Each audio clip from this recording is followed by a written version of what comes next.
And we are live. So, welcome to episode 252 of An American Werewolf in New Jersey. I am the American Werewolf. In the house tonight, to quote Forrest Gump, I don't know where Tex comes from. We got Tex. Thanks for joining us. Howdy, go. Yeah, man. Well, anybody with half a brain cell could probably figure out where I may happen to come from, let's see, over there, right, it's right over there. But it's that excludes anybody from this channel. It's not I'm not. Just listen to me talk for 5 minutes. You'll be able to figure it out. But yeah, we'll put it together. Right. Yeah. No, happy to be here. Happy to get the invite to hang out with my buddy Werewolf. We done some streaming together, and happy to here to represent the harsh truth and all the harsh shit that we do, and here to have some fun. So there you go. It's all good. There you go. All right, man. And we've got John K. Alvarez, a.k.a. Johnny Wawa. He is fresh from not going on any hiking trips. Absolutely. It's safe to say. That's going to teach me never to walk again. That's exactly right. And certainly staying in an urban setting after watching this movie, we've got Morgan Scorpion over there in the UK. Thank you for joining us. Nice to talk to you, too. All right, so I should start off by saying that maybe in the past 15 years, there has been a resurgence in an interest in Nordic mythology, in Vikings, starting off with the MCU, Hemsworth playing Thor, and then we had the series Vikings, the Netflix series, The Last Kingdom. We had movies like Eggers, The Northman. And just recently this year, we've had Zack Snyder come up with an animated series in Netflix called The Twilight of the Gods. And if you haven't seen Twilight of the Gods, I highly recommend that you get right into it. It's the best animated series I've seen since Genndy Tartakovsky's Primal. So that's saying a lot. It is fantastic. But this movie takes it in a horror direction. And I'm talking about David Bruckner's The Ritual. So if you guys are ready, shall we get it going? Off we go. There we go. Boogie Woogie.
So, The Ritual is based on the novel by Adam Neville. And you'll excuse me, I got a new setup here because my camera's been shitting the bed. So I've got my camera connected through my work laptop. So clearly proving that I need a new setup here. I've been trying to get Adam Neville on this show since day one. I'm hoping that it will happen someday soon. He's a great horror author. If you haven't read anything from Aaron Neville, it's first-rate stuff. But I saw this movie before I read the book. Saw the movie first, read the book second. Of course, I always think that the book is better, and this really wasn't any exception. But I like this movie a lot. Let's get started, and with us all being old here, let's do it the old way. Ladies first. Morgan Scorpion, let me know what you thought of David Bruckner's The Ritual. Well, I enjoyed most of it. Okay. I found, apart from the robbery scene, the first bit dragged quite a lot. I wasn't engaged with the characters at all. But once they got into the woods and things started to get spooky, I began to really enjoy it. I didn't know very much about Norse mythology. I read quite a lot of it when I was a child, but then forgot most of it, as you do. So I didn't take much of that into the movie experience with me, but let's just say the monster came as a bit of a surprise. And, I found that it sagged a little bit, like I said, for a while. And once the killing started, I rather liked that. So I can't say that this is a wow, fantastic favourite movie, but I can say it's worth watching twice because there were things I missed the first time round. I found the dream sequences extremely effective and very, dare I say, American Werewolf in London. And they sort of, well, they put an extra star onto the movie for me. And the ending was interesting. So yeah. Okay. Sorry, I don't have any wild, crazy take on it, but that's it. Okay. Let's go with our first timer here. Tex, what did you think of the film? We should have went to Vegas. Yeah, you're probably right. Yeah, those movies turn into comedies. Always choose. But hey, you can either end up getting chased by a deer person or a Chinese guy in the trunk of the car. Which one do you pick? I'll take the Chinese guy in the trunk of the car. But yeah, I'm a big fan of David Bruckner, and I didn't even realize it. I love the VHS films. I watch them every year when they come out in October, and I did not realize that he directed this. But as I was watching this movie, I was like, if Mike Flanagan and Eli Roth ever got together to make a movie, it would be this film because it had the slow, like that super, almost to the detriment of the film at times, slow burn pace of the movie. But he wanted you to really get attached to these characters, and the kind of the ghost story-esque telling is kind of where Flanagan comes in on it a little bit.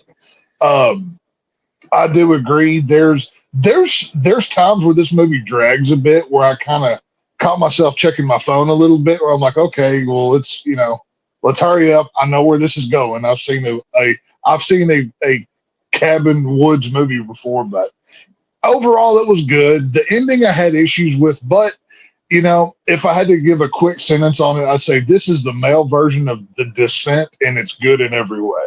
So, what you got to do. All right, fair enough. John, what do you got for us? I hadn't even heard of this movie. I hadn't heard of the book. Michael, when you mentioned it, I said, okay, and I wanted to make sure because there's another movie that's on Netflix that was The Ritual, and I'm going, nah, this doesn't look like a horror movie. But when I got into it, I loved, and it's the style of horror that I've always liked. I love the casual nature about it all the way through.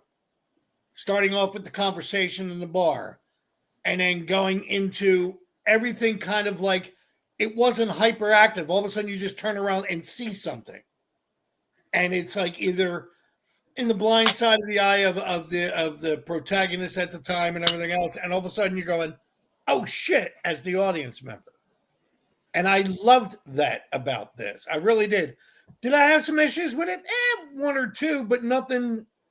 I was actually more into the fact going, I found myself rewinding it to make sure I saw what I saw.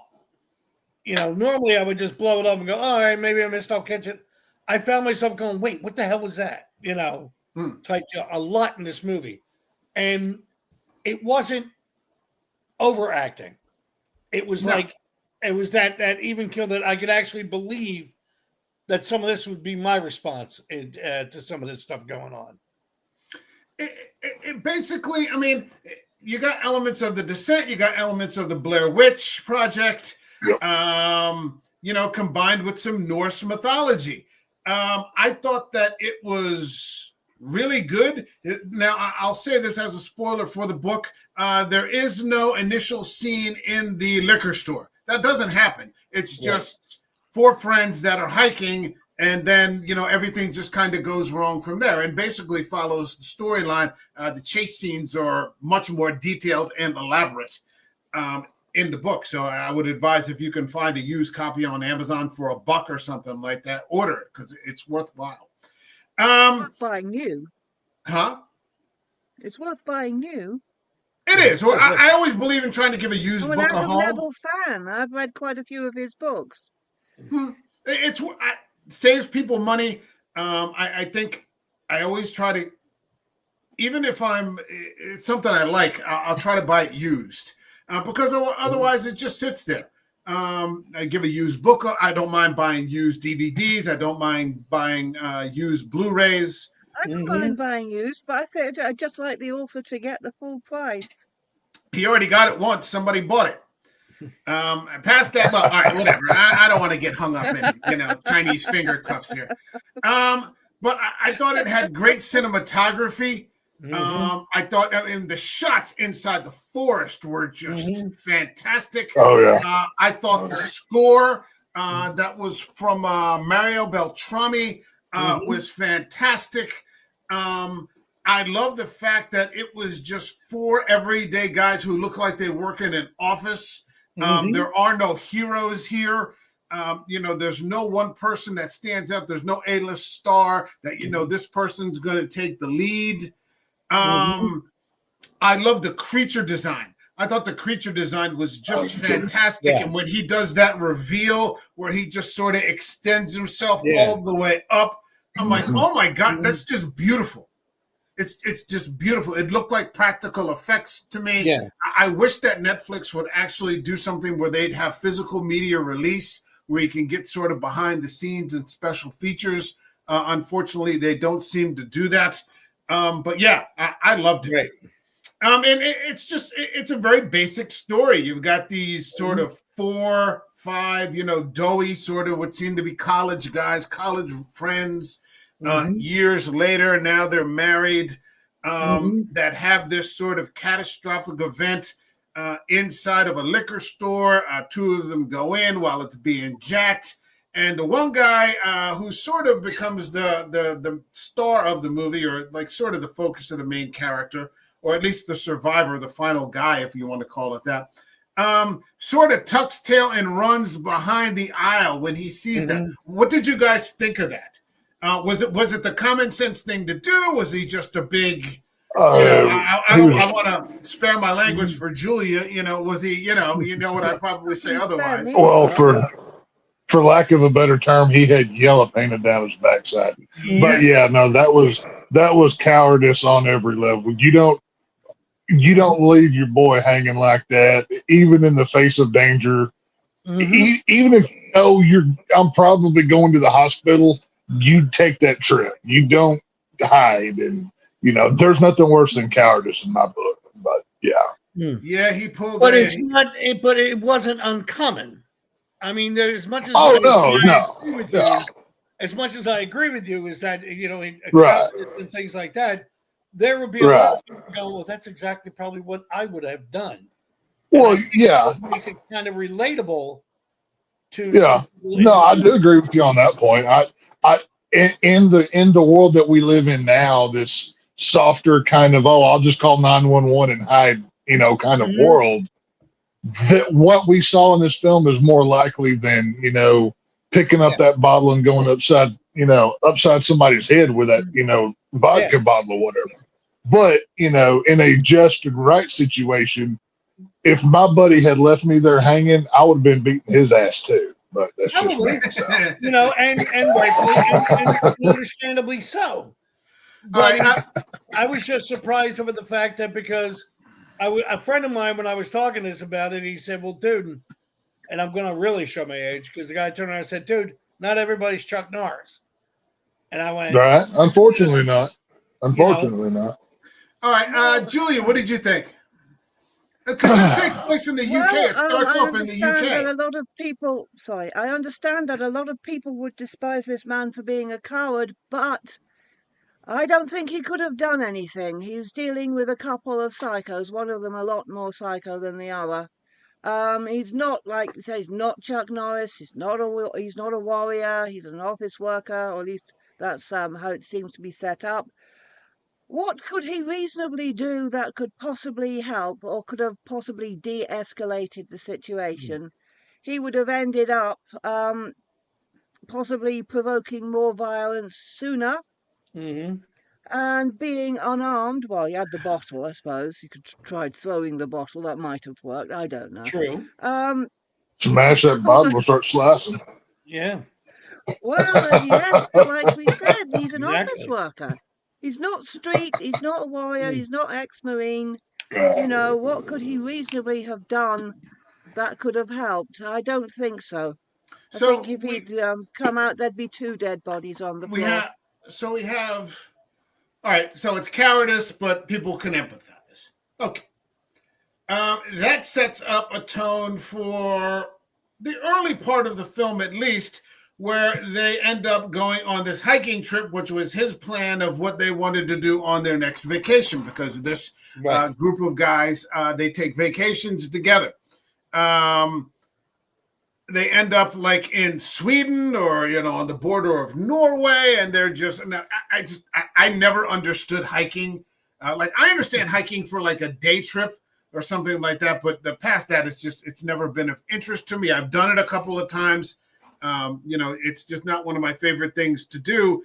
But there also is like this ongoing resentment amongst some of the other guys there that honestly, like Tex, and to me, to some degree, think that, he ended up getting their friend killed. Yeah. Or at least, if there had been 2 people there, maybe that would have staved off, the escalation instead of saying it's 2-1. Oh, no, it's 2-2, that sort of thing. And it creates a lot of bitterness early on. Exactly.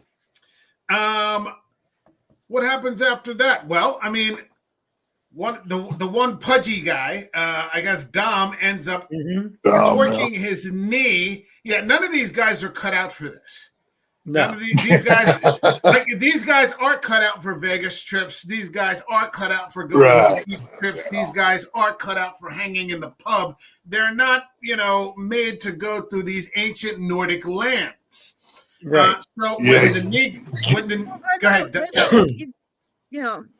I personally do not go hill walking of any kind, but my ex, no, you might have heard of him. We talked about him before. We're still friends. He did that a lot, going on these extremely long hikes, often with men half his age. And you don't just go from doing an office job to going on long hikes like that. Yeah. You start off doing the short hikes, then you do the slightly longer ones, you get seasoned, you get into the habit of doing it. And then when you're used to, like hiking 25 miles a day, then you start thinking about something as big as that. Right. So, you don't just go out and do it unless you're an idiot. And I thought they were kind of idiotic. They were not suited for that. And it could have been so soon. It could have been also the reason why they did it was out of, I mean, it was obviously they were paying respect to their friends, but for some of them it could have been anger, it could have been guilt. Definitely Luke, the guy who didn't do anything, it was guilt. Right. He felt guilt. So, and they all went for the different reasons. I think the guy, I believe his name was Hutch, who had the compass, who was in the beginning. Hutch was the guy wearing all black, had the beard and the black hair. Yeah. I think he may have done some hiking, not as much as they were doing, but he knew what to do, saying, okay, we stay at this angle and everything else. He kind of had a little more knowledge than everybody Well, else. yeah, Hutch could actually read a compass and a map. Everybody else was clueless. Exactly. They were just, I mean, they couldn't have found their ass with both hands and a flashlight. I mean, they were completely useless out there in the woods. But I remember. no, Go ahead, go ahead. Tex. Oh no, okay. Well, I was just gonna say that's what I found so interesting about this within the group of guys was number one. Well, I'm an outdoorsman. I'm wearing a Best Pro Shops hoodie right now. I mean, I didn't even plan that, but you can tell who the newbies are by, oh, these boots are killing my feet. Number one, you never wear brand new boots hiking anywhere. That will kill you. Number two, if all of your gear is brand new, pristily clean, yeah, I can tell you don't come out here very often. Now, obviously, these props were probably bought just for this movie, but it worked narrative wise that you have a bunch of office guys with brand new equipment they just got from their local outdoor store. So, it does work out for the plot wise and story, but, it was interesting to see, the fish out of water story. I think everybody enjoys one of the, it's always good. I remember when one of the first shows we did was Todd Phillips' Dracula, the Universal classic one with Lugosi. And we ended up, there's this great scene where Renfield, who's supposed to be Harker, but in that interpretation, he's Renfield, enters Castle Dracula. And there's this great shot of how small he is compared to how huge the castle is. And he just looks like a fly going right into the spider web. And if you look at that shot, look how small they are. Like they're just completely oversized by nature. And not even just nature, but like this ancient nature. That's still extraordinarily feral, that hasn't been civilized. And, I wrote this note, you don't know, how did I put it? They're walking into the last of these unexplored lands. Right. Exactly. Everything else has been developed and modernized and, they're completely incompatible. They're completely compatible with that, with the pub, with the liquor store later, with walking home and catching an Uber, and doing all this kind of shit. But you put them out there and they're just screwed. And the minute that guy torques his knee, they're done. Yeah. It just goes south. Yeah. It's over. And, what I thought, even more so was, if you've ever been out in deep woods, which I haven't spent, like I just started, I haven't spent an enormous amount of time with, but I've been out in like Pennsylvania. And if you go in how big Pennsylvania is, it's like Philly, Pittsburgh, and the rest is just mountain hills and green. And you can go like in the middle of July, in the middle of the day, brightest, sunniest day, and walk into some of those woods, and it's like pitch black. Those woods are so thick. Wow. And you just, like, look at this. Look at this shot. Those woods are just... That's gorgeous. I love... That's one thing this movie has. This movie has the mood and the atmosphere like very few movies capture. The further you watch this movie, you feel lost in the woods. Because whenever I watched this last night for this review, I had never seen this before. So I was taking the ride along with these guys. I'm like, oh my God, like I know what it feels like to be in woods like this. And I got that feeling. It was incredible. The sensory action that, you get when you watch this. Kind of tricky. Yeah. The temperature drops by 25 degrees. It's colder, there's no daylight. And that just looks, it's beautiful, but it looks dangerous. And especially for the purposes that we're talking about here. And to give credit where credit's due with the storytelling aspect of the movie. Just the way it's shot. You were talking about the one when you're walking in the distance. Here, it looks like it's absolutely beautiful, but as I look at it now and looked at it during the movie, I don't see a way out. No, there's no clear path. It's all natural. It's not like it's like, hey, let's put some extra trees in here to make it look more. No, this is all the cinematography on this is brilliant. Yeah, this isn't the Hobbit where they get lost in the woods and they're stumbling. Or this is an actual forest. And when I get a second, I'm actually, if somebody wants to look, if you can find out where this was actually filmed, I'd be curious to see it. It wouldn't surprise me if it was on location in those Nordic areas. But I mean, you just keep getting these, and we're talking maybe 25, 30 minutes in. I'm drawn in. Nothing really has happened yet. They're just walking in the woods. The Ritual was filmed in the Carpathian Mountains of Romania. Oh boy, Castle Dracula territory. Yeah. Wow. That's cool. Yeah. Good for them.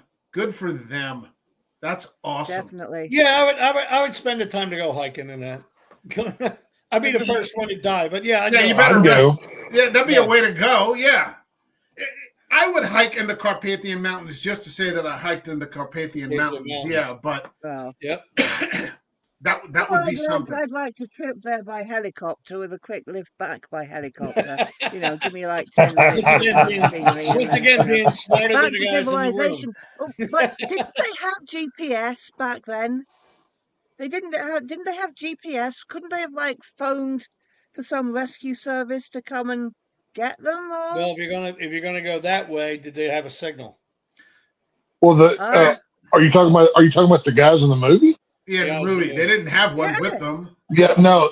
They even say I believe it's Hutch that says right after they do the little service for their friend at the Rock. He says something about not having cell phone service out there. Yeah. Like that being that far out or whatever. So right. I they do cover that. Yeah. There are no cell towers out there. I was just bummed that he poured out all the whiskey. Like everybody. Right. I was like, okay. He just kept going out. Kept going out. Like, what the fuck? He's dead, man. He doesn't need it. Jesus Christ. Pour out a shot's worth. That's respectful. What he did was just pure alcohol abuse. That's all that was. Getting shit-faced probably isn't a good idea. Man, that would help at night. Whiskey would help at night. Whiskey isn't essential on the camping trip. Protect you from the cold. It just makes you unable to feel it. Still, that works fine. Hey, that works. Whatever works. Yeah, I'm not complaining. What did you think about finding? It doesn't work. It'll kill you. Thank you, Negative Nelly. We appreciate your input as ever. There's a big minus sign running right through your name. I'm in survival mode. Do you want to live, or do you want to have a good time? Which do you want? I want to have a good time. Well, if I was writing the movie, I'd have both. But now that Bear Grylls has spoken, we can move on to the rest of the movie. Can you imagine anything so stupid? Oh my God! As one of the characters said, if it was Julia, you know what's coming next, don't you? It would be a route. You know it's coming, What's right? coming next? You know it's coming. The forest. No, it's not the forest, Julia. It's not the forest at all. Grief. Yeah. Winston Churchill to you too. All right, so now all of a sudden we find this fucking elk up there in the. Oh shit! Yeah. And that was as bad as that was. The house scene is what really fucking drew me in. Oh yeah. And they just find, and the guy picks up on it right away. He's like, "This is fucking witchcraft." Yeah. It looked like some shit straight out of Wicker Man or something is what it looked like. Yeah. I mean, it was some straight up folk horror stuff going on. It was gnarly. It is folk horror. It's pagan idolatry, man. It's paganism. Right. Pure fucking paganism. That's exactly what it is. Oh, yeah. The nightmare sequences, man. I mean, and again, you're not seeing anything. They're not showing you any monsters. They're not giving you any, jump scares. There's no gore. There's very little gore in this movie. I mean, even going back to when they found the elk hanging in the tree. When they all reacted to it, they reacted to it in a normal sense. It wasn't like you would see in typical horror movies where they get all hyper and scream real loud and do all that stuff. Yeah. This was just letting the story tell itself. Yeah. And it worked. Yeah. Yeah. I mean, just absolute. That is just terrifying. It's a stupid thing if you look at it on its own, but within the context of what they are building within this movie, and the movie is only 90 minutes long. It's not like some 2 hour and 30-minute movie. It's very lean at 90 minutes. That all of it amazed works. Me. That amazed me how fast and tight this movie was. Yeah. Yeah, a couple of scenes could have gone a little quicker. I did find myself fast forwarding to a couple of things, like the guy walking through the hallway towards the end as he's making his escape. A couple of scenes here and there, but it's like, maybe I would have shaved 15 or 30 seconds out of there. Right. Something like that. Hold on a second. We got some comments here. We got Exorcist reviews. What's happening, man? I don't know if you're a fan of this film. It's good to see you. I gotta DM you, man. I got something on the stove. I got on the burner. I'll keep you posted about it. It's good to see you. Well, to kind of touch on the kind of the scares and the dream sequences, apparently the budget for this movie was only $70,000 according to Google here. So I think that kind of played right. I mean, to shoot something like this for that little, that's why you didn't see the monster till the last, realistically see the creature till the last 10 minutes of the movie.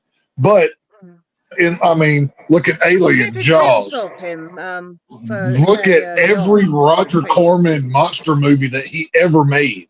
He always saved his monster for the end of the movie because he only had $25 to make the movie on, so he could only have so much monster, But for this kind of movie, it works because the further you get lost into the woods, you get, there's a hand, here's a horn.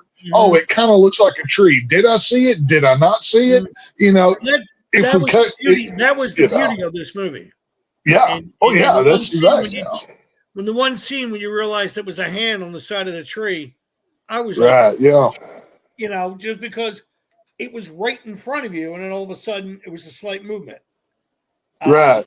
Well, love that. It's like one of those pictures where it's like, okay, how many people are hiding in this? And like you have to stare at it for like 10 minutes to really see, but they take it away from you so fast, you don't get any of it. So it's like, it's scary that way. But with the house, that rickety house falling apart with the Viking symbols carved everywhere, and each tree looks like it's got knives sticking out of it. Yeah. That to me was the scariest thing in the film. Looking at that one set of forest, and every tree looks like it's just going to impale you if you get within 5 feet of it. Yeah, I'm like, okay. And even when they went from there. Right. I was jumping on something. No, go ahead, John. Go ahead. Well, no, like even when they went into the house when it was raining and everything else, the sound. Oh yeah. Which we talk about on occasion on this show. You hear the wind, and then you hear a howl, and the guy turns around and you hear the wind again. So it could have been. I heard something. There was a lot of that overlapping and everything else that made you wait. What did I hear? I love that about this movie. Oh yeah. I never even noticed the howl. Mm-hmm. Oh really? Didn't notice it. It's all throughout. It's all throughout it. That thing is with them throughout almost once they enter the woods, it's with them through the entirety. This is like the third time I've seen it, so I'm picking up things like you said, or like somebody, maybe John or Julia, you were saying. Every time I see it, I see something else, and that thing is with them from the beginning. Little grunts, little growls, things that they're not picking up on, but you as the audience member, especially knowing now what to look for, see. And that's why I said I had to keep rewinding it. I'm like, wait a minute, what was that? And I had to keep going back to, did I hear what I think I heard? Yeah. The next morning, where they're all waking up from the nightmare, the guy pissed his pants. Right. Like that's just something you don't see in a horror movie. No. And he's just like, and like he's not ashamed. He's like shocked at himself. Like his reaction is like, fuck. I pissed my pants. Like, what the fuck is happening? They're like all confused. Yeah. The one guy's screaming. The one guy's bowing in front of that, symbol. Yeah. And you're like, what the fuck is this? Yep. Like you know, Yeah. if movies can do this for such a small budget, it makes you wonder, Mhm. you know, what the problem is with, you know, all these other big budget things that are, you know, getting it wrong. They don't always get it wrong. They don't always get it wrong. And it actually has been a pretty good year for horror, at least as far as I'm concerned. It's been a But really good year for horror. yeah, it hasn't been bad. And we've got some more coming up. But I mean, $70,000 to do something like this. Well, that's one thing I amazing. can say, sound. Watch this with either headphones or earbuds where both of your ears are covered, Oh, because okay. it magnifies. I was watching it with both earbuds in, and I mean, I was like, which adds to that trippy kind of you're lost in the woods with them, because if all you hear every cricket, every cicada, every animal go by, you get it all right into your head, and Right. it adds to the it adds to the experience of this film. So if you have that option, I would definitely recommend that too. As the people just start to get picked off, then the one guy just gets grabbed, Right. and Yeah, I mean, it's just like you feel for those guys, and you could see like the overreaction. You know, especially the guy Dom, he just starts screaming, "Oh my god! Oh my god!" Oh, you know, you're just like, okay, buddy, you know, just calm down.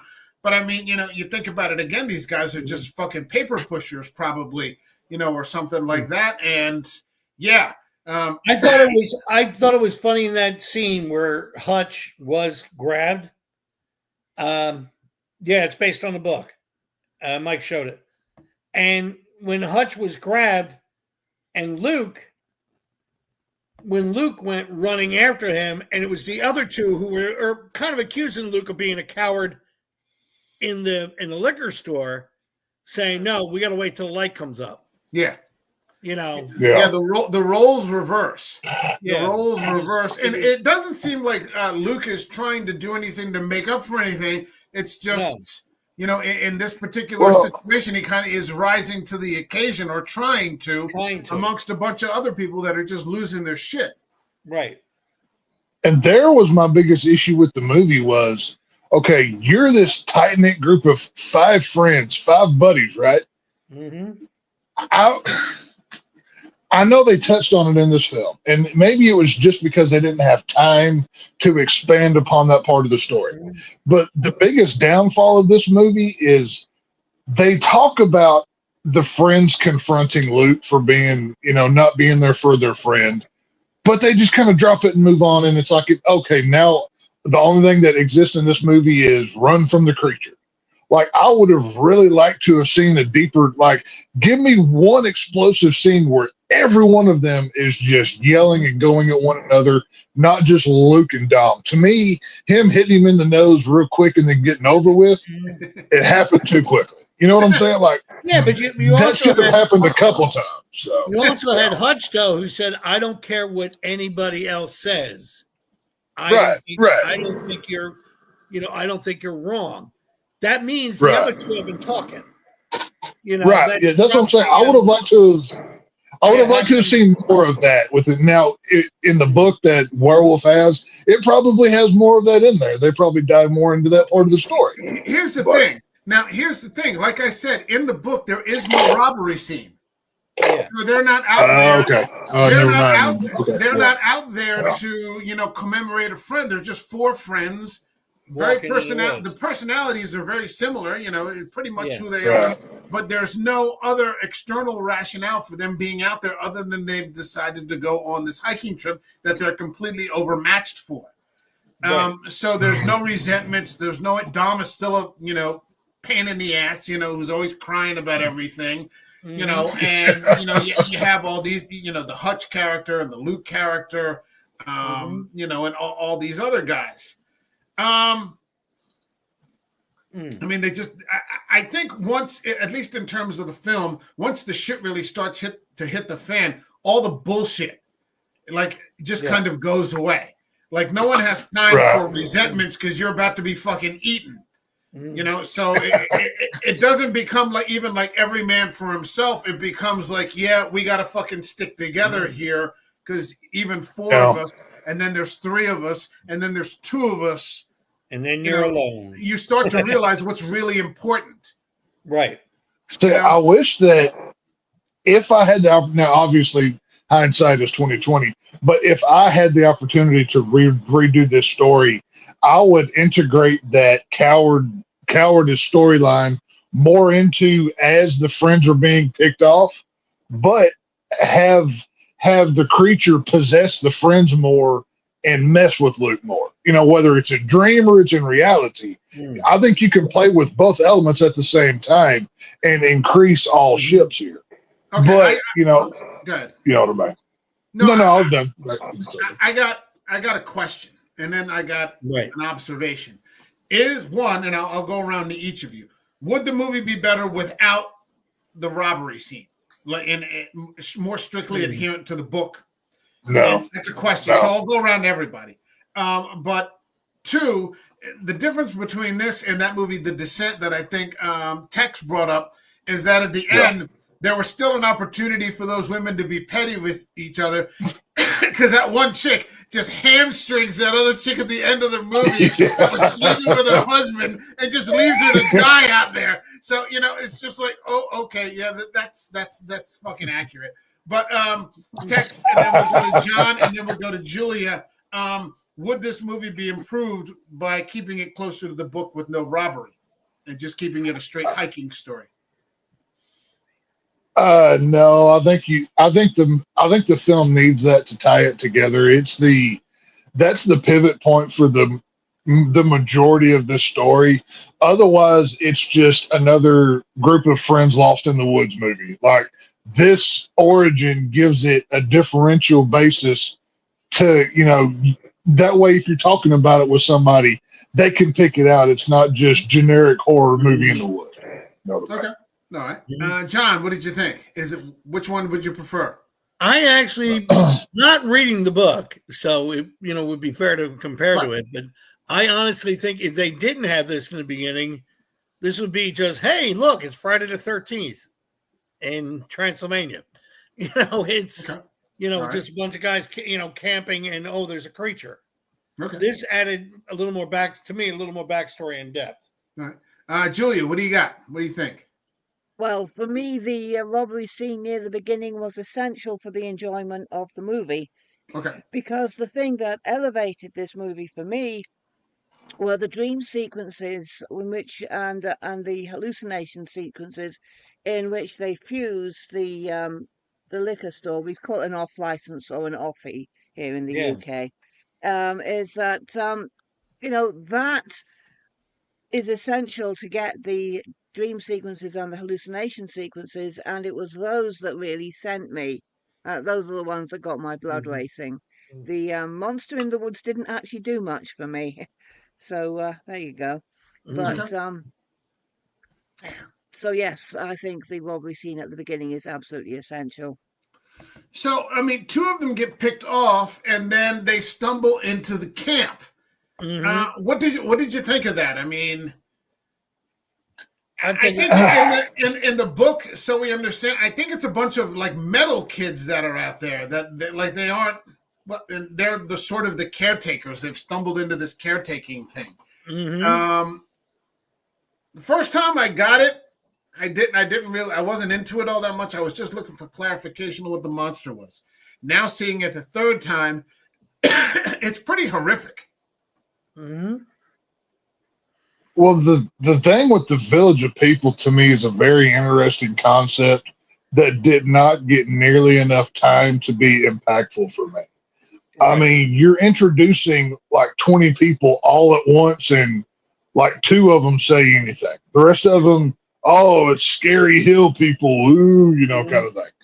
Like, they could have cut a lot of the wandering around in the woods that meant nothing in the movie and given us more like, okay, these people don't die. Some of these people look like they're like from like the 1700s or earlier. How old are these people? Right. Like you could do a whole nother movie just on that camp, and just explain the lore and the background of, are they from all generations? Is this 200 years ago? There's sequel material just in them alone. but Okay. whatever. What about you two, John, Julia? I love the fact that when Luke and Dom made their way to the house, and you saw the path lit and everything else. When they made their way into the house and burst through the door, the first thing I noticed was it's not dark. They are Right. meeting people here, and they're greeted with a kick to the head. Yeah. You know, would I have liked to have seen more about the villagers? Yeah, but I was able to follow quick enough along. I love the fact in the day prior they had found the tent under the ground Yeah. and all that stuff and information. So you knew there was other people out there and somebody was covering it up. So you knew there was somebody there. Mm. So when I saw that, I said, okay, these are them. I mean, I'll even go as far as to say when they looked at the picture in the wallet of the tent, there was a little girl who was away from the family. To me, she was the woman that was talking to Luke, Okay. type deal. Okay. Was it? I thought for a plot device, it was kind of good. Would I have liked to have heard more of the lore? I agree with Tex. That would have been nice. But I was able to, what they gave me, I figured, all right, that's enough to get me to the end. All right. Julia, what about you? Well, in the book, as approximately half of the book is devoted to the village and the cult there. Um, yes, I would have liked to have seen a bit more of them, but I don't really think much needed to be cut from the scenes that took place in the woods. Maybe add another 10 minutes onto the movie in order to fill some more in about the cult. Mm-hmm. I like the idea that the woman who spoke a bit of English was the little girl in the photograph, and who knows. Mm-hmm. But I think, if I remember right, there were no children in the village. No. So maybe No, there that's the only wasn't. way they could, expand their numbers is by kidnapping. Mm-hmm. But so yes, it would have been interesting. I would have also liked to have had the Swedish translated so that I knew what they were saying, so that I knew what the chant was, and so that I knew what the conversation, especially when the creature decides to kill the woman who was kneeling on the ground, which, if anything, is an object lesson that you can't trust this fucking monster. No Worshipping him, shit. sacrificing him, doesn't make any difference. He could kill you anyway, just because. Mm-hmm. And of course, it's rather a stupid move on his part, the monster's part, because of course that's fewer worshippers, and he seems to need worshippers. Yeah. I Right. I liked it. I lean more towards John's opinion on this, and that I liked it just the way it was. I'm not sure that's exactly what John was saying, but I kind of liked it the way it was. It was enough information that it gave me a little bit of exposition. It didn't take long to figure out. Mm-hmm. You got these people had been in there a very long time. Exactly. They're not allowed to leave. Right. You're one of the Utens, so it's like one of the bastard children of Loki. Yeah. Which was just enough to that fills in the blank for me. And technically, Mike, I'm sorry. No, go ahead. Only because doing the research saying the movie cost $70,000, they might not have had the money to do it. Yeah. They didn't. Could have No, they could have there's made a no way. decision. They could have made a decision saying, "Let's go this way," and give them a little bit of info and keep moving. And even the main characters, the four guys, like they're not fleshed out very well. Mm-hmm. No. They're not. You understand just enough about them to understand what their personalities are like. Who's the douchebag, who's the complainer, who's sort of the stand-up guy, the leader, who can detach and like not get emotionally involved. Mm-hmm. There's just enough in there for everybody to get what you need. I thought that, even the people that I like, Dom, who I didn't like his character throughout the whole movie, which is the point. I think you're not supposed to like. Yeah, no, you're not supposed to. He's the asshole of the group. Yeah. Yeah, which means that he's doing his job. As an actor, he's doing his job. I never forgot Rod told me that. It was his actor. I said, I can't stand him every time I see him. He goes, that means he's doing his job. Like he's playing if he always plays a jerk, then he's doing his job. I was like, shit, you're right. I'm like, okay. He's earning his check. Yeah, he always makes me hate him. So, he's doing his job. Mm-hmm. But even at the end, like when they're in the cabin together, you start to feel some sympathy for Dom because as much of an asshole as he is, he doesn't deserve to be a human sacrifice. Right. He's not that kind of asshole. He's not a monster like you would see in some sort of generic, villain kind of way. He's just a guy who's just so out of his, and he wants to get home to his wife, and, he's just, tell my wife I tried to get back to her as best I could. Right. He tries his best to go out, nobly. Right. And, I thought that was well done with just a minimal amount of lines. And, within the story, I felt that, my feeling or, my sympathy for him had grown. I mean, yeah, even when he was tied to the sacrifice stand. At one point in time, he yelled, "Come on, get it over with!" Yeah, because he knew it was. Yeah, he showed some backbone. He didn't, he was just like, "If you're gonna do it, do it." Yeah. So when tied up next to his friend, he instructed his friend to burn it all down, walk away, and tell my wife, I tried to get back to her. And without those words, who knows what the main survivor would have done? Yeah. Who knows? And it's not. Go ahead, Tex. That actually leads to my number one issue with this movie was, okay, obviously our main character is Luke here, right? He starts out. This is a journey of a man going from a coward to hero. Like traditionally, if this was any other film, is what this would be, and I really thought the ending of this film, however it plays out, well, I don't have time to get into it here. Dom should have been the one to live and walk away and go home to his wife.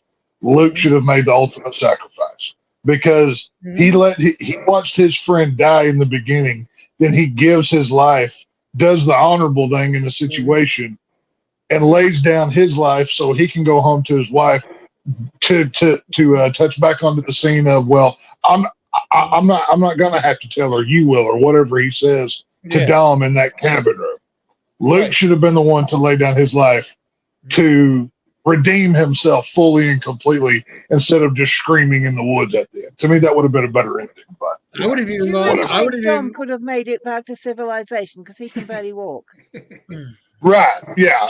Well, I'm not saying okay. Well, like you can change up. You can change up. I'll be right back. Obviously, we're suspending some disbelief here with somehow Dom made it, whether it made him a week or somebody found him. I don't know. But just for this.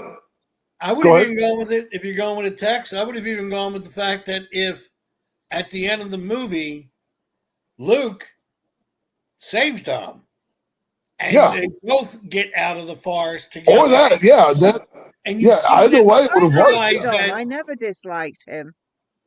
I liked him. Just because, because a lot of them were like annoying characters, but it's like what Michael said, I didn't want to see any of them get sacrificed on that. Well, yeah. Here's the thing. I think with Luke's character, he absolutely showed cowardice. But I think what the story was trying to relate was that it was a fatal weakness, but a momentary weakness. Like in that particular moment, he flinched, given another opportunity, confronted with something else.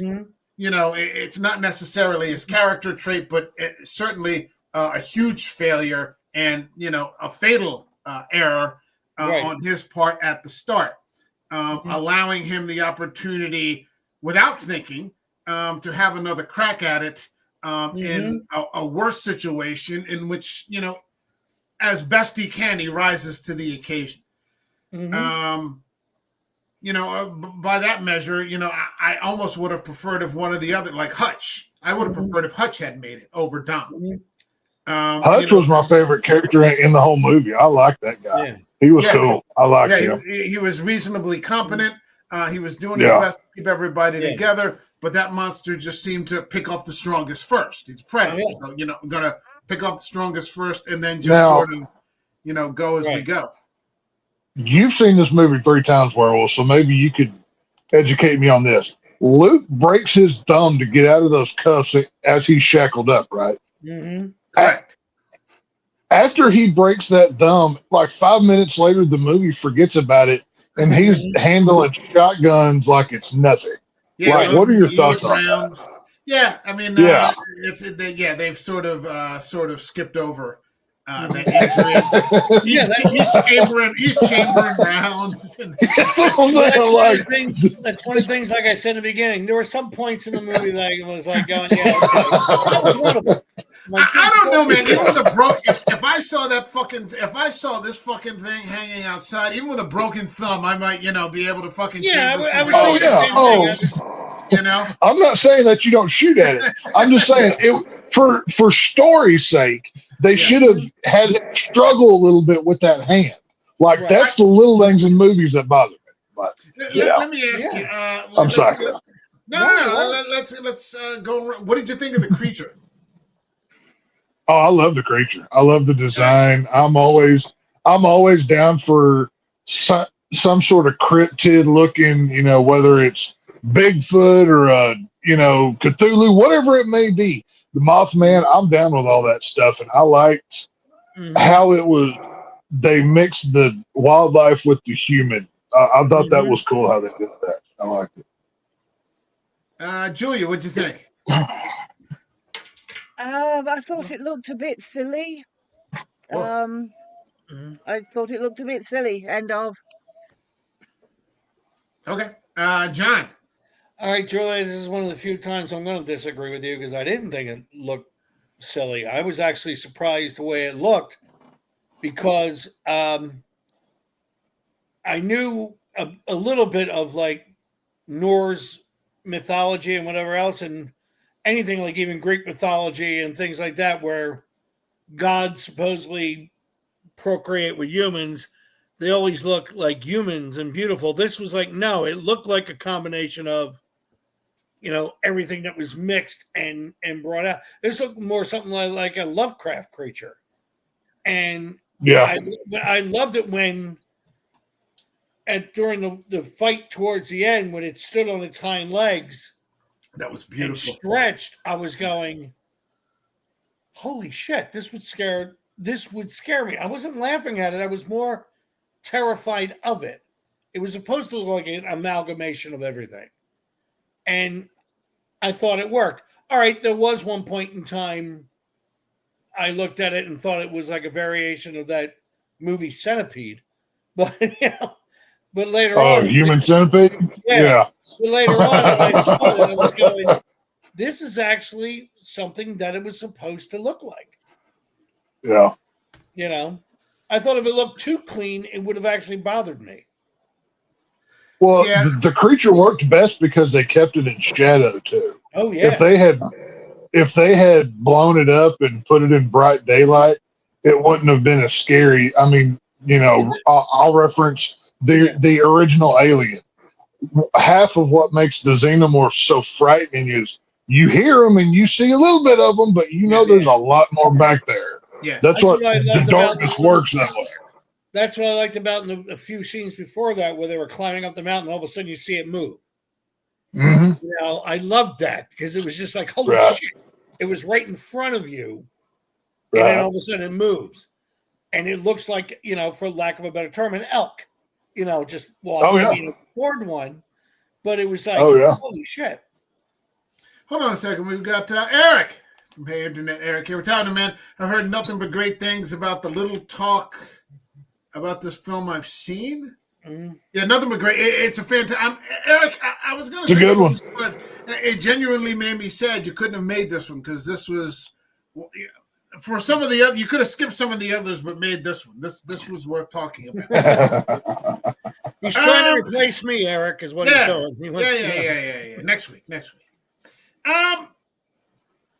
I mean, I thought it was just a beautiful concept for a creature. I think you're absolutely right in that keeping it consistently in silhouette, even at the end, it's still basically in silhouette. And so when it does do that final expanse, you're just like, holy shit, that's fantastic. Because, you know, there are far more expensive films with far worse creatures. And if you look at, like Tex was saying, Alien, there's deleted scenes where they kind of show the alien or the man in the suit getting down on the ground and sort of crawling. Yeah. It doesn't look, it looks dumb, you know, but the way that they did it, just showing you the tail or the shadow, you don't even see it really, you know. Well, like completely go all the way terrifying. back to Jaws. You know, when the robot shark didn't work, Spielberg had to think of something up the top of his head, and you know, you kind of saw maybe a shadow or the fin or something like that, but it wasn't until the third act of the movie where Roy Schneider's chumming, and then all of a sudden you see him come up and swallow.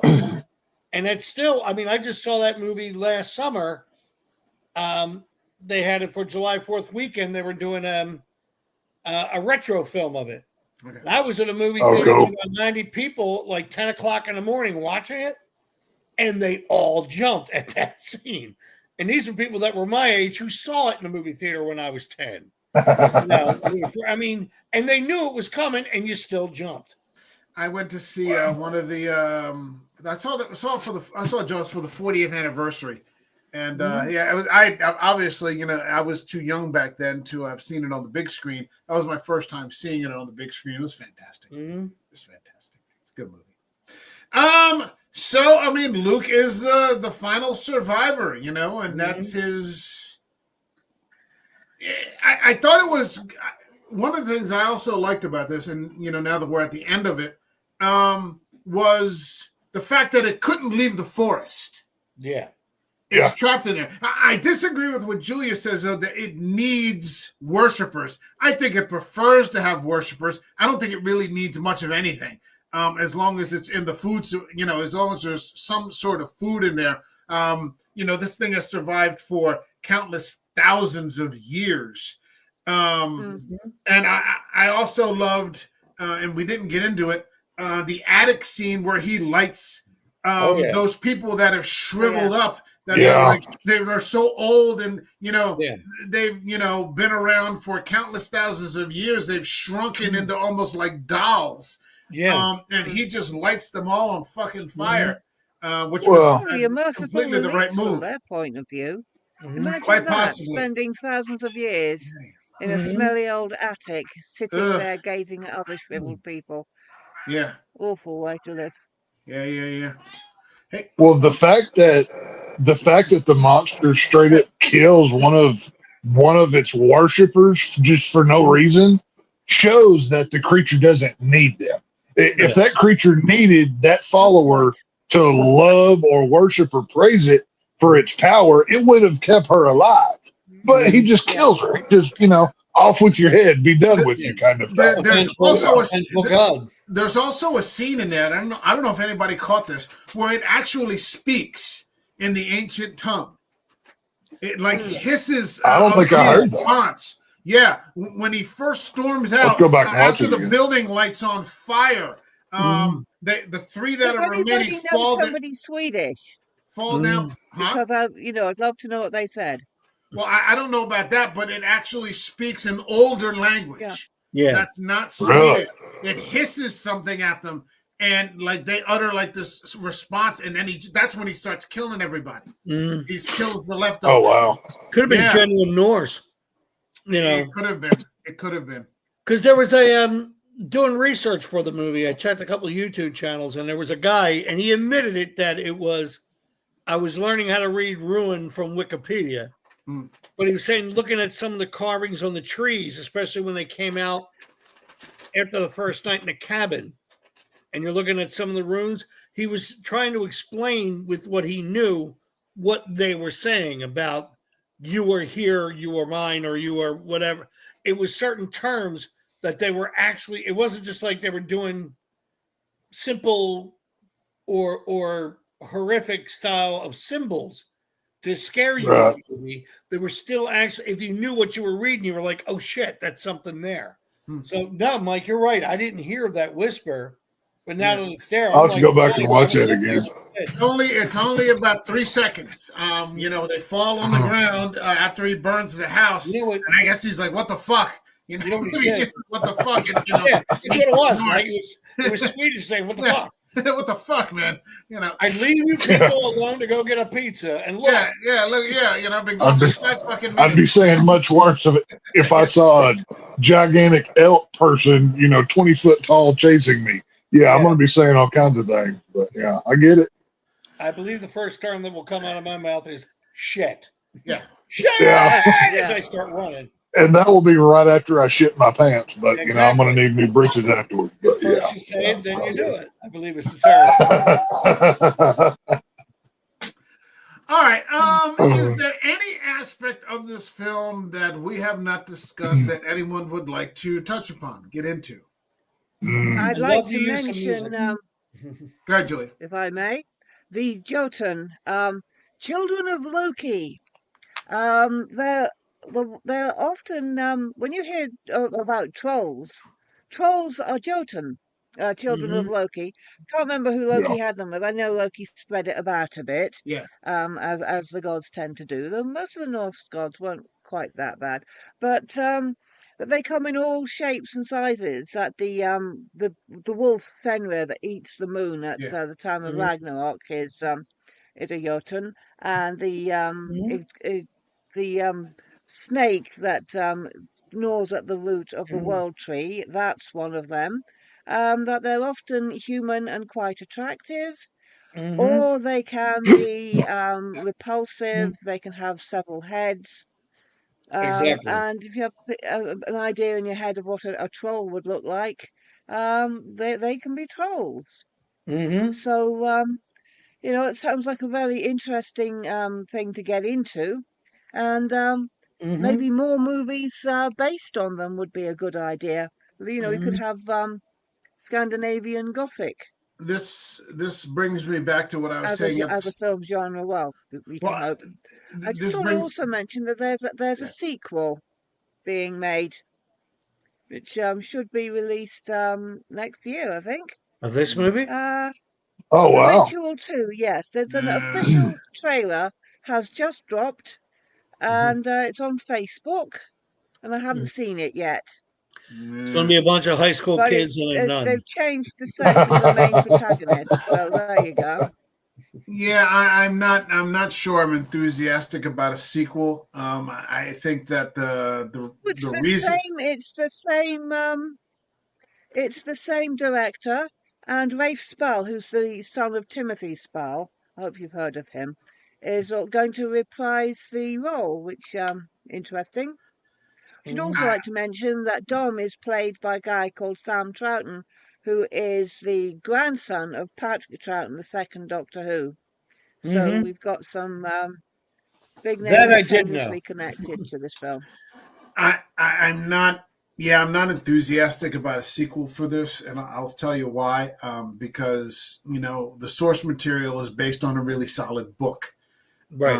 I'm not sure you're going to be able to duplicate that off a screenplay that really Neville has no input on. He might get some sort of producing credit or something like that. I think this story, like many stories, and I say this all the time on this channel, can just the natural conclusion of the storyline ended at the 94 minute mark.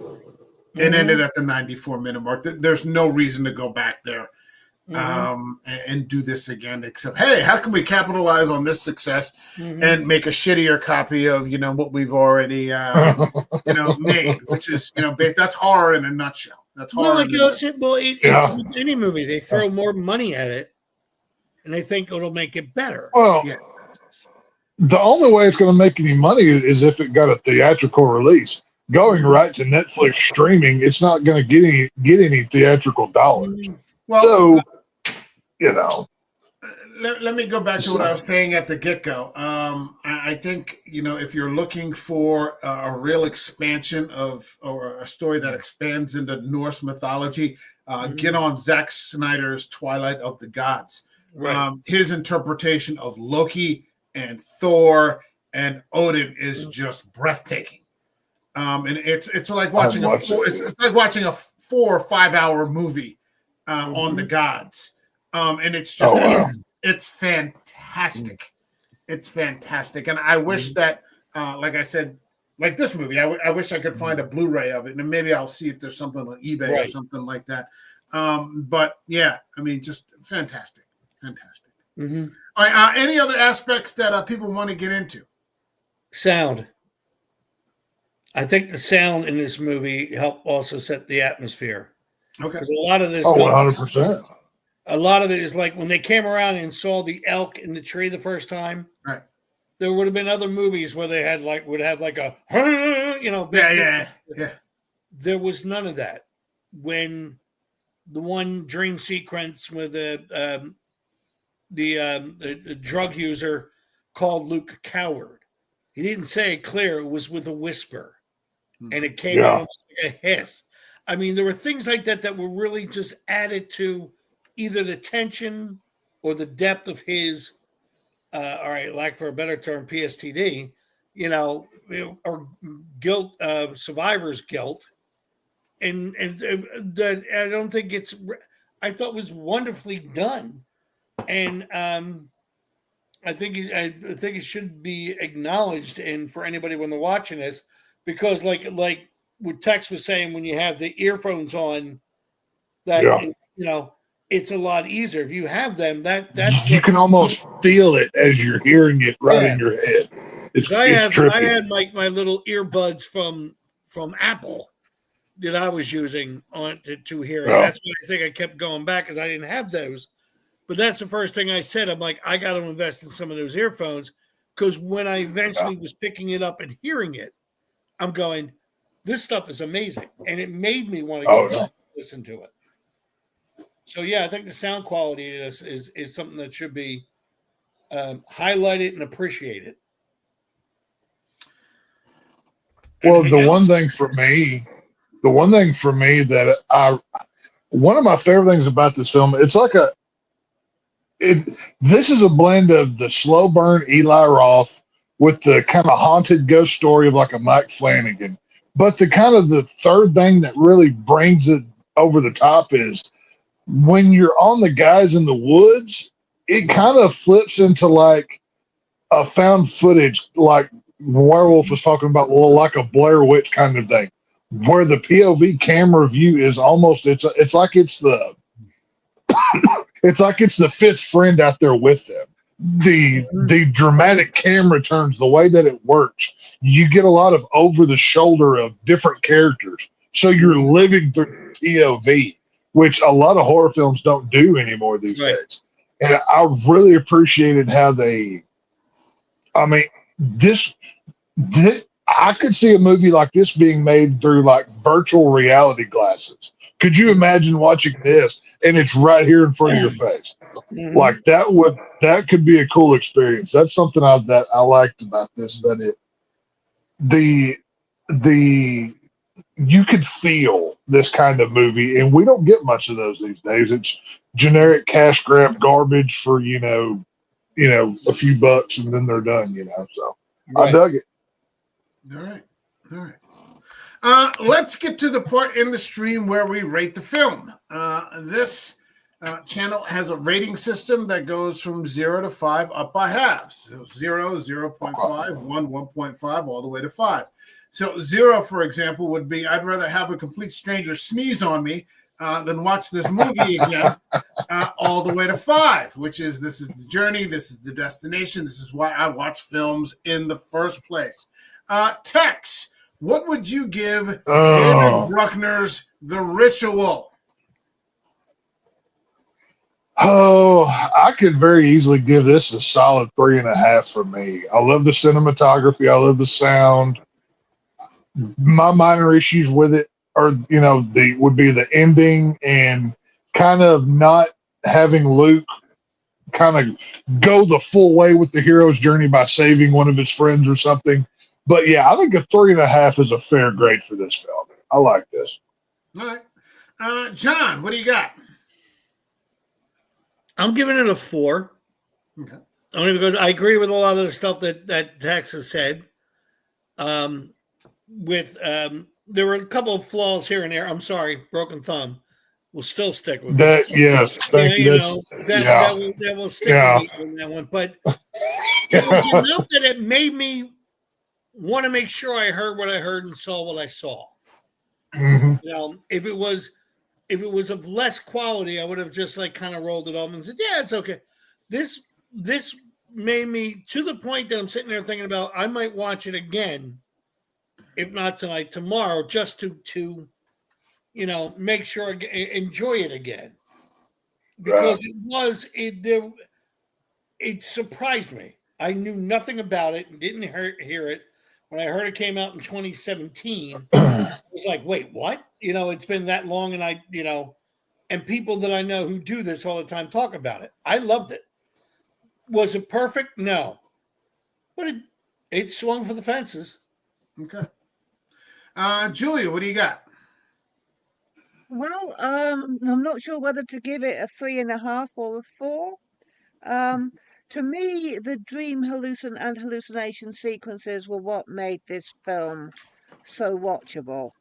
And I'm not sure how long that would hold up on repeated viewings. I've seen it twice. I might want to see it a third time, especially to pick up on things that I also seem to have missed this time round, like noises in the forest. And I'll pay more attention to those in future. I didn't particularly like the characters. Didn't dislike them, but put it this way, I wouldn't want to spend much time in their company. No, I wouldn't want to spend any time in their company, really. And I'm extremely glad that I was born a girl, because I'm not expected to take part in these shenanigans.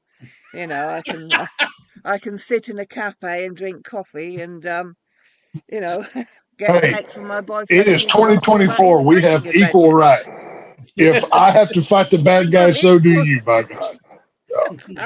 We Let may the have bad guys be equal afraid rights, to but fight I you. also have the right not to go hiking.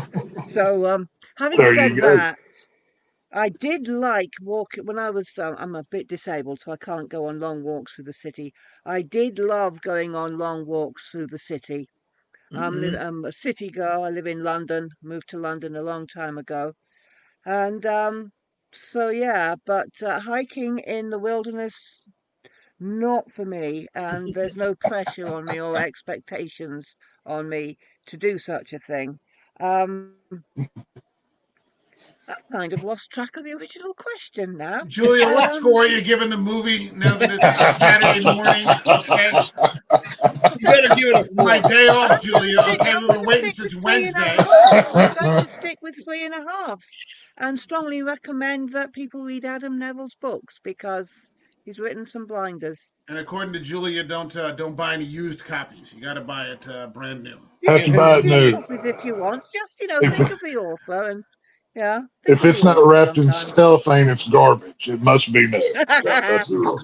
All right. I tend to get them on Kindle myself, but there you go. Yeah. Okay. I am going with a 4.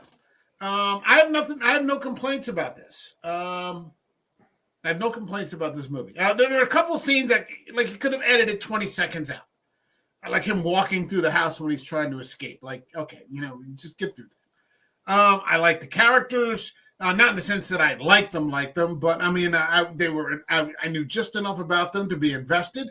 I knew just enough about everything to not be confused, with plot points.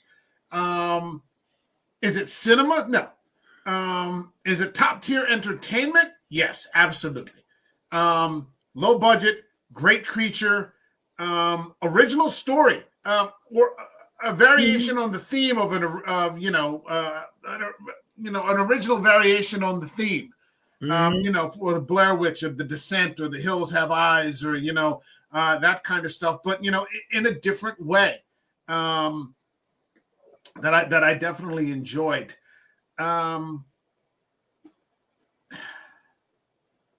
Maybe it was even something about them being British that I liked. I'm not exactly sure what that means exactly. I think Americans would have made a different. I think with an American cast and with American sensibilities, it would have been different. It would have been different somehow. And so the fact that they have European sensibilities makes it more enjoyable, so to speak. I'm not exactly sure what that's not a fully formed thought, but my intuition tells me that This was an American film. It would have been Predator, is what it would have been. Basically the same thing. Yeah, somebody would have had a gun. Somebody would have had a gun. Somebody would have been the lead. Well, somebody would have been the lead and the hero. If it bleeds, we can kill it. That kind of thing. Yeah, I could see somebody do it. It would have been that, So, yeah, I'm going to give it a 4. And I just want to say, if you're watching, we got some people here in the stream and in the chat. This is a Netflix original movie. So this has been sitting there for 7 years now. And nobody in the horror community or whatever you want to call it ever talks about this film. True. It's been sitting there for 7 years. Yeah. Nobody talks about it. You got a top tier horror movie going on right there for free. Pretty much, if you have Netflix, pretty much everybody has Netflix. And nobody seems to get on it. So if you haven't seen it, all you got to do is go to your Netflix subscription and type in The Ritual. It's the horror movie because apparently somebody's saying there's another Ritual movie I don't know anything about, but it's in there. So go watch it. Yeah. Trust me, it ain't horror. Yes, not available on Netflix UK yet. So if you're in Great Britain, I'm afraid you can't see it there. So you really got to replace that retarded leadership you've got there. You can't even watch a Netflix movie on Netflix in the UK. We're not supposed to talk politics on this program, are we? Because I'm talking about Netflix. I'm talking about Netflix. There's nothing you can do about it. Something is inherently wrong there when you can't watch a Netflix original movie on Netflix. It's a Netflix movie. That's why I kept telling him, it's got to be on there. It's a Netflix movie. It's to do with copyright laws, but we just, we're not. I think it's funny that it was in America, not in Europe. You can find it online if you look. It's got VPN. That's all you need. VPN. You figure it out. It's all good. All right. Tex, you got anything you want to plug? Channel, anything? Yeah. Streams coming up? Obviously, every Tuesday and Thursday night over on The Harsh Truth here on YouTube, we do movie reviews. Frank, Jeremy, Cora, myself, sometimes Aaron. There's a different, variety of people that come along. Last night we did a $1 billion prediction video for 2025 for upcoming theatrical releases. It was a fun watch, and just go through our whole catalog. And I believe tomorrow night it's more of a hangout session, but we're going to be playing bad cards, or what the hell's that game? Whatever it is. Either way, just come hang out with us tomorrow night about 7 Central, 8 Eastern, and we'll be there. The Harsh Truth. So. All right. John, anything going on? Anything you need to plug? Actually, I jokingly said last week, no, I got nothing to plug, and just cut it off. But then I realized, well, I got nothing to plug this week. I got to start doing something. So yeah. Yeah. Movement is life. Movement is life, man. No bullshit. Julia, anything going on? Upcoming on the channel? Personally, my YouTube channel is still dormant. It's still there if you want to listen to me read ghost and horror stories. So it's still there. I'm just not making any new contributions. I've also got a few interviews with some interesting people on there, like Laird Barron, Jim Moon, Thomas Tessier, and Megan from Epic. However, I'd like to sort of plug Adam Neville's books. The Reddening and Last Days are my favourites of his. He's written quite a few of them, and some of them have been made into movies, as well as this one. Alex de la Iglesia has a series coming out on Netflix called 1992, which is a thriller with lots of murders in it. And I'm really looking forward to it so much. I renewed my Netflix subscription. Plus, of course, if you get the chance to watch Isaac Esban's apocalyptic thriller Parvulos, take it. Take it. I think you'll be pleasantly surprised.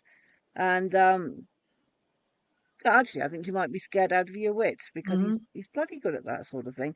And that's all I have to say. Thank you. All right. For this channel, I'm trying to get some more interviews going. I just sent a request over to the Exorcist Files, which is a podcast that deals with authentic cases of possession and exorcism, and exorcisms that are conducted by Father Carlos Martins, who's a pretty prominent Catholic exorcist, and I'm hoping to get those guys on sometime soon. Still working the angle to get Nerdrotic on. That will be cool. And love Gary from Nerdrotic. Hell the 199. I love those guys. Well, we follow each other on IG, so I sent him a DM, and I'd never miss a Friday Night Tights or a Nooner or any of it. I watch every bit of Forbidden Planet. I'm one of the followers, so I dig those guys.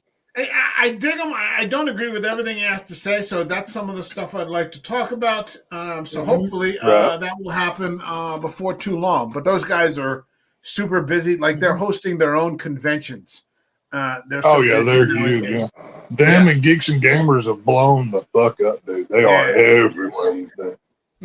But that was a couple of weeks ago, and it got pushed up to X-Ray Girl. So hopefully that will happen. Sweet. Cool. Yeah. I got a DM back, and they're like, "Oh yeah, we went up to the producer. It was Mrs. Nerdrotic. Replied back. She's like, "Oh, I forwarded it out." So hopefully, I don't know. We'll have to figure out what movies to review next. I know Julia's itching to review Longlegs. We'll see. That was pretty good. It was all right. Abigail would be nice. Abigail, we could always do something like Abigail. That was fun. I just saw Heretic with Hugh Grant, which was actually. I didn't like that one. Actually, I preferred the first half to the second half. I thought it was a fantastic performance of cat and mouse between the two girls, and then it just descended into the usual gore. But Hugh Grant was just to see him do something other than playing the usual thing he was doing in the 90s. He's a really good actor. So we'll have something probably going next week as soon as I put it together. I'm just sort of improvising these things, and we'll go from there. What I'd love, and maybe we'll do it one of these days, to get together and discuss Twilight of the Gods. But my last recommendation for the third time is to get on Netflix and watch Zack Snyder's Twilight of the Gods, because it's. Who's that again, Mike? Anyway. That is it for me. My thanks to the Texifier down there in Texas. My thanks to John K. Alvarez, and my thanks to Morgan Scorpion, staying up again until 2:30 in the morning just to hang out and shoot the shit. We will see you all in the next video. All right, take care, everyone. God bless you. Later. Adios. Hey, everybody. This is the American Werewolf. Thanks for stopping by. Like the